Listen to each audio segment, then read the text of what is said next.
Welcome to the Just Nuke It podcast. Get ready for another apocalyptic probe into the fringes of flash fiction, Yeah. where we explore wild end-of-the-world scenarios and thrilling tales. Right. Think blockbuster action, but in audio form. I like it. Today, UVV brought us two contrasting yet equally captivating flash fiction stories. I have. On one hand, we have a world teetering on economic collapse. Yeah. And the surprising actions of a ruthless financier. Uh-huh. On the other hand, we have a literal ice age and an ice queen facing a chilly reality. Okay. Our mission today is to unpack these scenarios, Sounds good. explore the core questions they raise, Right. and see what surprising insights emerge. I'm intrigued. So let's dive into the first flash fiction story, The Debt That Ends Us. Okay. This story paints a pretty bleak picture of the future, wouldn't you say? A dystopian future where the global economy is on the brink of collapse, Right. and it's so bad that it threatens mutual destruction for everyone involved. Debtors and creditors alike. Exact. At the heart of this mess is a character named Silas Thorne. Okay. He's known as the Vulture. The Vulture, huh? Yeah. What makes him so Vulture-like? Well, he's this notorious loan shark Ah, I see. with a ton of influence over global markets. Uh-huh. Basically, his whole empire is built on crushing debt. Oof, that sounds rough. It is. So how does this Vulture react when the whole system starts to crumble? Well, his initial reaction is pretty chilling, actually. Yeah. He says, and I quote, "Let it crash. Chaos breeds opportunity." Wow, that's cold. Yeah, it's a very stark illustration of a certain mindset, isn't it? Yeah, I mean, it suggests he sees suffering as a chance for personal gain. Exactly. It makes you wonder if there are real-world parallels. Right. People who view systemic vulnerabilities as opportunities to exploit. It's a disturbing thought. Definitely. But then the story throws a curveball with the introduction of Lyra. Lyra? Who's that? She's a street urchin, That- someone who seemingly has no power in this world. But she confronts Thorne directly. Really? Yeah, she accuses him and his ilk of being parasites. Bold move. And she warns him that killing the host will kill you too. Wow, she's got a point. It's a powerful statement. Definitely. And what's surprising is that her words seem to have an impact on Thorne. Interesting. You get the sense that even someone as seemingly untouchable as him Yeah. might recognize the truth in what she's saying. The interconnectedness of it all. Exactly. So what happens next? Well, this is where things get really interesting. Okay, I'm listening. Thorne makes a completely unexpected decision. What does he do? He decides to forgive all debts. He does what? You heard that right? All debts, personal, corporate, national. That's insane. It's described in the story as a wild notion, I can imagine. a gamble as audacious as it was insane, Yeah. even economic Armageddon. It's a huge risk. Absolutely. So what's his motivation? Why would he do such a... That's the big question, isn't it? Ah. Is it mercy, madness, Possibly. or a calculated bet on humanity's ability to rebuild? That's an interesting thought. Lyra seems to think it's the latter. What does she say? She tells him, "You're betting on us, betting that we build something better from the ruins." So he's not just tearing down the old system. Yeah. He's wagering on something new emerging. Exactly. It's a fascinating twist. It is. So what happens in the immediate aftermath of this debt jubilee? Well, as you might expect, there's a lot of chaos. Yeah. The markets go absolutely berserk. Makes sense. The very foundations of the financial world are shaken. Right. There's even a chance that Thorne, in trying to dismantle the old order, Yeah. might end up destroying his own vast fortune. It's a high-stakes gamble for sure. But the story doesn't just focus on the financial fallout. It also offers these glimpses of how people are reacting on the ground. What are they doing? Amidst all the turmoil, there's a sense of people starting to take matters into their own hands. Like what? It's not just riots and looting. Okay. There are descriptions of tools being salvaged, lights flickering on in abandoned factories. So a sense of rebuilding. Yeah, it suggests that when the old structures collapse, Yeah. there's a latent capacity for innovation and self-reliance that can emerge. Interesting. It's a powerful contrast, isn't it? Yeah, the crumbling financial empires versus the grassroots efforts. Exactly. So what's the takeaway from this story?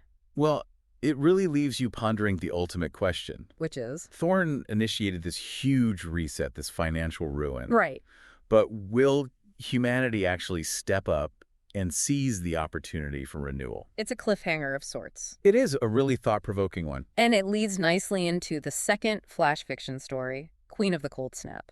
Right. So let's shift gears from economic collapse to a very different kind of apocalypse. The literal ice age. Exactly. Brr. Yeah, it's a chilly one. So who's this ice queen? Well, her name is Isolde, Isolde, the ice queen. and she really lives up to the name. How so? She's deliberately cultivated this persona of coldness, both in her demeanor and, it seems, in her very being. Right. She shuns warmth, both physical and emotional. Okay. And the story really emphasizes how much pride she takes in this icy identity she's constructed. So she's not just cold, she revels in it. Exactly. And then the world throws her a curveball. A big one. The literal ice age descends. Yep. Relentless blizzards, oceans turning to solid ice, a sun that barely gives off any heat. It's a scenario where the very thing she identifies with becomes a global threat, Right. even challenging her supposed mastery over it. You almost get the sense that the universe is playing a cosmic joke on her. The one who loved the cold now faces a cold that could end everything. And it's at this point that the desperate survivors start seeking her out. Really? Why would they do that? Well, they believe, maybe foolishly, that the Ice Queen might have some control over the encroaching winter. I guess when faced with an existential crisis, people will grasp at any hope. Yeah, and there's this one woman who accuses Isolde directly. What does she say? You brought this on us.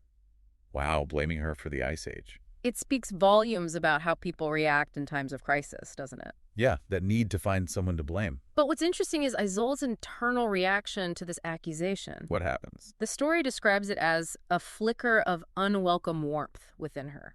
So even someone who's suppressed her emotions isn't entirely immune to the suffering around her. Exactly. It hints at a buried humanity, a capacity for empathy that she's long denied. So does this internal flicker lead her to action? It does. How so? Well, she consults these ancient scrolls that speak of a counter magic, Okay. but it's not rooted in more ice. What is it then? It's linked to the messy, chaotic thing called the human heart. That's the antithesis of everything Isolde stands for. Right. Yeah, it sets up this huge internal conflict for her. The solution to this global crisis lies in embracing the very things she's always rejected.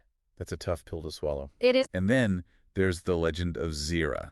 Ah, yes. Zira the Firebringer. So the opposite of Isolde. Exactly. Warmth, connection, life force. The potential key to reversing the Ice Age. It seems the Ice Queen might have to become the very thing she despises to save the world. What a dilemma. And her reaction is classic Isolde. What does she say? She agrees to help, but adds, but if this involves group hugs, I walk.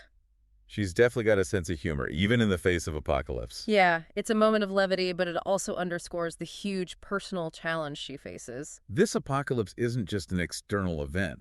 It requires her to fundamentally change who she is. Right. The world's survival might depend on her thawing her own frozen heart. It's a very different kind of end-of-the-world story. Yeah, one that focuses on personal evolution as a means of overcoming catastrophe. So we've explored two very different visions of apocalypse today. We have. One stemming from economic collapse. And the other from a literal ice age. What stands out to you as you consider these tales? Well, I think it's interesting how both stories feature these unexpected sources of change. Yeah, like Thorne, the ruthless financier, initiating a potential rebirth. And Isolde, the emotionally isolated ruler who might hold the key to survival through embracing connection. It challenges our assumptions about where solutions can come from. Absolutely. And what do these stories tell us about the vulnerabilities of our own world? Right, whether they be systemic economic flaws or the dangers of emotional isolation. Conversely, where do we find the potential for renewal? Is it in radical systemic change like what Thorne does? Or in the transformative power of empathy and connection, like Isolde's journey?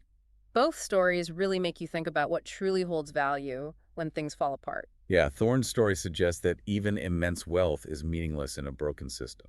While Isolde's arc implies that human connection might be far more powerful than any amount of detachment. It's a crucial question for all of us. Where do we place our faith?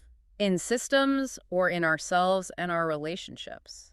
A powerful question to ponder. Both of these apocalyptic probes explore a form of fundamental reset. One, economic and societal, the other, environmental and personal. It makes you wonder what kind of unexpected forces or inner transformations might be necessary to navigate the challenges we face in our own world. Food for thought. Definitely. Well, thank you for joining us for another apocalyptic probe on the Just Nuke It podcast. It's been a pleasure. Be sure to rate and follow the show for more captivating tales from the edge of oblivion. Until next time. See you then.